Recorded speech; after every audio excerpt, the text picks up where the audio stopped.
যেদিন ফাঁসি দিব জনগণে জানাই দিবেন, আমরা কষ্ট করে দেখতে যাব, কিন্তু ওর বিচার আমরা সবাই দেখতে চাই। আমি স্যার বিচার চাই, আমার বাপ মার নাই, কেউ নাই, ওর এমন ফাঁসিতে ঝুলাবেন যেন জীবনে যেন কেউ জামাই বউরে যেন মারবে না। আমাদের ধারণা, প্রাথমিকভাবে আমাদের ধারণা ওই কাজটা করেছে, ইয়াসিন আলী তার হাজবেন্ড, লামিয়ার হাজবেন্ড, সেই কাজটা করেছে।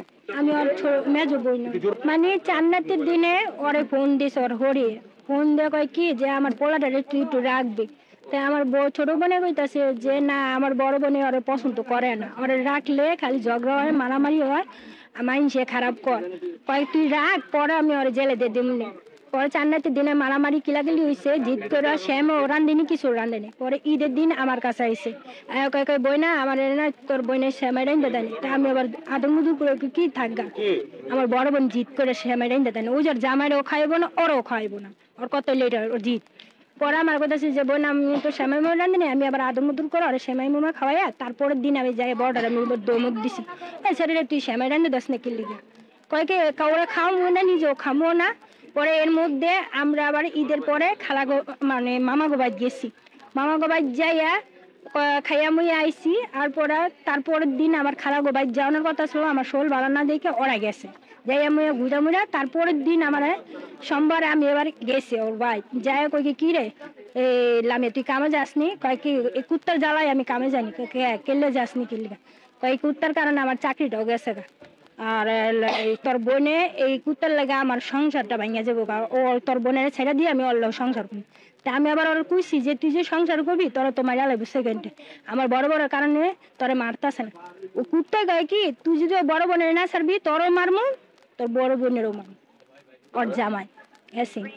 এটা আমার আবার আর খালায় সাবায় থাকে, হে আবার মোবাইলের মধ্যে এমবি চালায় দেখে সবকিছু, হে আমার কোথাছে দেখ তো 3টা লাশ আছে, দেখ তোর তুই তোর বোন নাকি, এই যে আমি দৌড়ে আসছি, 3জন থাকতো, ওই যে আমার পাগল বোনটা, ছোট বোনটা আর ওই বাচ্চাটা।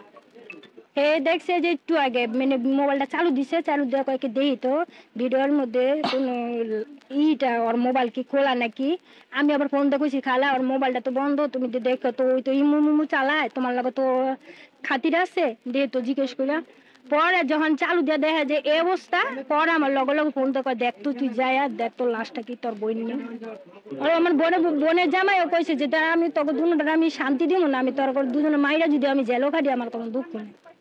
লামের জামাই কইছে, লামের জামাই কোনো কাজ করতো না, খালি গাঞ্জা খর ব্যস্ত, এলে ওর বাপে ওর জেলও দিয়ে দিছিল, জেলের থেকে কোন সময় ছাড়া পাইছে স্যার আমি কিচ্ছু জানি না।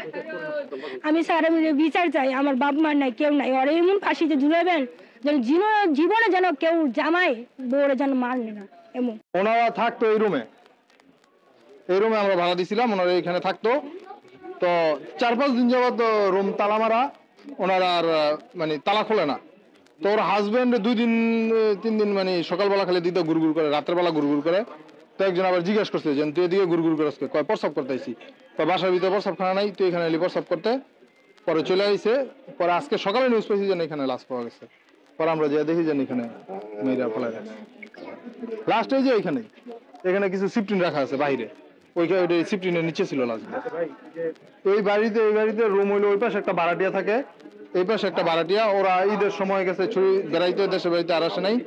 আর পাশের রুম আমার দাদি থাকে, উনি বৃদ্ধ অসুস্থ।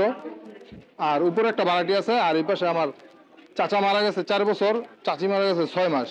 তো ওনাদের মালামাল এই পাশে রেখে আমরা তালা মেরে রেখে দিচ্ছি। এই আর কি, এই রুমটাতে থাকতো 2টা মেয়ে, একটা বাচ্চা। আর 3-4 দিন আগে ওর হাজবেন্ড আইছে, ওর হাজবেন্ড থাকতো। ভাড়া দিয়েছে 1 তারিখে, এই রানিং মাসের 1 তারিখে। ওরা একটা বোন ভিক্ষা করতো, আর একটা ওই পাশে না কোথায় কাজ করতো গার্মেন্টসে। ওর মা বাবা ঢাকাতে এই জায়গায় বাড়ি করছে, অগ 3 কুলে কেউই নেই, শুধু ওরা 3টা বোন। এই বড় বোনের পরে ওর বিয়ে হয়েছে, স্বামীটা তেমন ভালো না, খানা খাদ্য তো দেয় না, সেই ছোট বাচ্চারাই মনে করেন গার্মেন্টস করে খায়, অনেক কষ্টে অনেক বলে থাকে। এই হপাই বলে এইবার যে বাড়াইছে আমরা জানি না, আমরা জানি যে নো তো ওরা ওই দিকে আমার লগে 3-4 দিন আগে দেখা হয়েছে, 1 সপ্তাহ আগে দেখা হয়েছে। পরে আমি জিজ্ঞেসি কিরে তোরা কি গার্মেন্টসে কাজ করো, কয় হ আপা কি করবো। আর যেই বোনটা মেজু, এই মেজু বোনটা ওই বাচ্চা ইডারে রাখতো, বাচ্চাটারে রাখতো, বড়ডায় এটা বড়ডায় রাখতো, এরপরে এই যে এই কাম আজকে এই ঘটনাটা ঘটছে। সবাই 1 তারিখে মনে হয় বাড়াইছে, 1 তারিখে বাড়াইছে, কিন্তু এই ঘটনা যাই ঘটছে আমরা জামাইরই দোষী, কিন্তু ওর বিচার আমরা সবাই দেখতে চাই। যেদিন ফাঁসি দিব জনগণে জানাই দিবেন, আমরা কষ্ট করে দেখতে যাব। সকাল 11টার দিকে আমরা সিদ্ধিরগঞ্জ থানা খবর পেল 999-এর মাধ্যমে যে সিদ্ধিরগঞ্জ থানাধীন মিজমিজি বড় পুকুরিয়া আমির হোসেনের বাড়ির পাশে 3টা ডেড বডি পাওয়া গিয়েছে। তার মধ্যে 2টা মাথা কাটা এবং একটা 4 বছরের বাচ্চা। তো মৃতদেহগুলো ছিল অর্ধগলিত অবস্থায়। তো পুলিশ সাথে সাথে আসলো এবং আসার সাথে সাথে আমরা যেটা আমির হোসেন যে পাশে যার বাড়ি ওয়ালের সাথে তাদেরকে গর্ত করে পুঁতে রাখা হয়েছিল, সেখানে একটা হাত দেখা গিয়েছিল। ওটা দেখি তারা ফোন দিয়েছিল 999-এ এবং সেখান থেকে জেনে সিদ্ধিরগঞ্জ জানানোর সাথে সাথে সিদ্ধিরগঞ্জ থানা পুলিশ আসে এবং হচ্ছে ডেড বডিগুলো উদ্ধার করার পরে যেটা পাওয়া যায় যে আশেপাশে কথা বলে সাক্ষী সবার সাথে কথা বলে যেটা পাওয়া যায় যে এখানে লামিয়া আক্তার এবং স্বপ্ন আক্তার নামে 2 বোন থাকতো এবং তাদের লামিয়া আক্তারের 4 বছরের একটা ছেলে ছিল। তো লামিয়া আক্তারের হাজবেন্ড নেশাগ্রস্ত ছিল, তার সাথে তার সম্পর্ক ভালো ছিল না, রেগুলার তর্ক বিতর্ক এবং সে কোনো ইনকাম উপার্জনও করতো না। লামিয়া আক্তার গার্মেন্টসে চাকরি করতো। তো তার লামিয়া আক্তারের ফ্যামিলি তার হাজবেন্ড ইয়াসিন আলীকে সন্দেহ করে এবং বলে যে এই ঘটনা তাকে দিয়ে সম্ভব। তো আমরা ইয়াসিন আলীকে আমরা গ্রেপ্তার করেছি, সে সন্দেহজনক, তাকে জিজ্ঞাসাবাদ চলছে এবং আইনানুগ যা ব্যবস্থা আছে সেটা প্রক্রিয়াধীন। যেমন সে ইনকাম করতো না, সে টাকার জন্য চাপ দিত, তার থেকে টাকা নিতে চাইতো এবং সে মাদক ব্যবসা আমরা শুনেছি, কিন্তু এটা এখনো আমরা যেহেতু জিজ্ঞাসাবাদ চলছে তো এটা আমি কনফার্ম করতে পারছি না, কিন্তু আমরা আশেপাশে থেকে শুনেছি যে সে মাদক ব্যবসা করতো। তাকে গ্রেপ্তার করা হয়েছে মিজমিজি দক্ষিণপাড়া কলাবাগান থেকে।